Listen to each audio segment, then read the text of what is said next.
One Hexine family. I got Dee Winslett here along with Christy Hawkins with the Brazoria County Alliance for Children. She could not be with us at our location, so I found her. Came and grabbed her right out of her office. So Christy, would you introduce yourself for our group? Sure. So I'm Christy Hawkins, the Executive Director of Brazoria County Alliance for Children. I have been with the Advocacy Center for 11 years now, and in this role for almost 4. Wow. Flying by. And we're a child advocacy center who works with children and teenagers who are affected by child abuse. Right. So you work directly with the CPS. We do partner with them. With them, yes. So I was telling our people that that the Rainbow Room and the Essentials and everything. So you help with that. Yes, that's one of the services that we assist with. How long has the Alliance been a thing? Since 2004. Wow. Yes. Before that, then what did they do? Just didn't know what to do. Didn't know what to do. I think they learned a lot from how things were done in the past. So it's improved quite a bit. Definitely.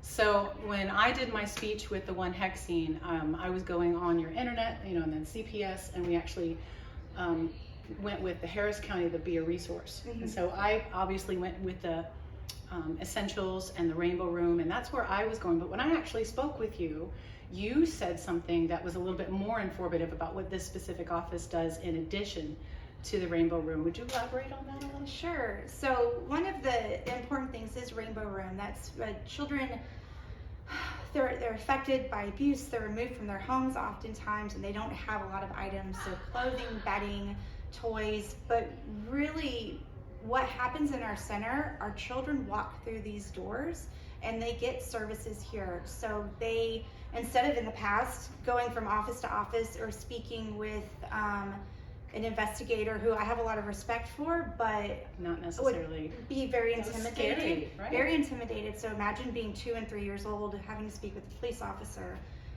Instead of that, they come here. And so they speak with one of the people here at our center to talk about their experience if they're ready to talk about it. I'm a mom, I've got 2 boys. I would not know what to do if I was being affected by this, if my child said something. So here we also help the parents, the caregivers, non-offending caregivers, we call them. Kids need therapy. Sadly, they need medical exams because most of our kids, about 65%, are affected by sexual abuse. Right. And that's something I was not aware of. I thought it would be physical abuse, but most are sexual abuse. And because of that, they deserve to be seen by a nurse. Right. And we partner with Texas Children's Hospital, and they come and they do these exams for these kids. They do testing, but also let that child know you are fine. Right. And nobody can tell what has happened to you. And if you're needing medicine, we're going to get that for you. We're going to help you, not just with your mind, we're going to help your body as well. That's amazing. And you said something about that cost not being grant. Like that cost isn't necessarily completely covered. Correct. We have fortunate enough to have funding from county and many of the cities, but it does not cover all of the costs, especially for lab testing. That is something that we honestly struggle with to meet every year. Testing's expensive. Lab testing in particular. Yes. So, like I said earlier, I've met so many of our One Hexine family who actually have come to me and told me that they are foster parents and or adoptive parents, and very supportive of your cause and the cause that we're doing. And I think it hits a lot of our guys at home. What if other people wanted to contact this office or interested in any kind of adoption or foster care or advocacy? How could they contact you? Sure. So for services, our center, cac-bc.org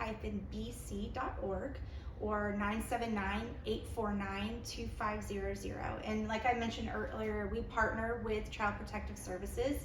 So we could help put people in contact with the right person. So that's part of our advocacy, is to speak up for what children need, not only right now in this moment through this crisis that they're going through, but also in the future. What role can we play to help you through these first few days, sometimes first few hours? Right, and then the trauma ahead. Right, and then down the road.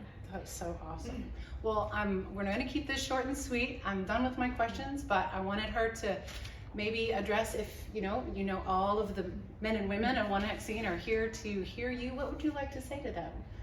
I think the bravery that these children have to talk about their experience, to open up and we as adults are not always as brave as these children. I'm telling you, many don't want to hear it. They don't want to face this hard reality, but it's happening.